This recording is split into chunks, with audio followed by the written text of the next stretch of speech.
In today's video, I am going to teach you how to get Shopify API key.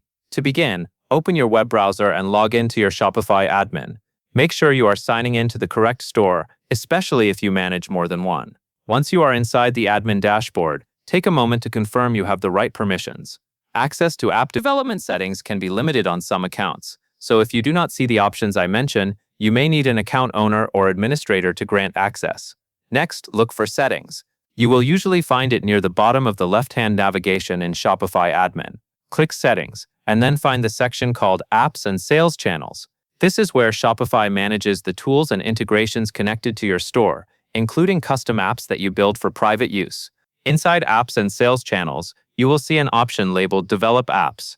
Click Develop Apps to open the area where Shopify lets you create and manage apps for your store. If this is your first time here, Shopify may show an informational page or ask you to confirm that you want to allow custom app development. Follow the on-screen prompts if they appear, and continue until you reach the Apps Management screen. Now locate the app you are working with. In the instructions, this is referenced as going to Catalogs.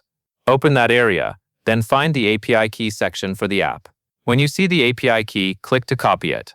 Be careful with where you paste it because an API key is sensitive. Only store it in a secure place, and only share it with trusted systems or team members who need it to connect an integration. After you copy the key, you can paste it into the platform or configuration you are setting up, or save it temporarily in a secure password manager or encrypted notes tool so you can retrieve it later. That covers everything you need to know.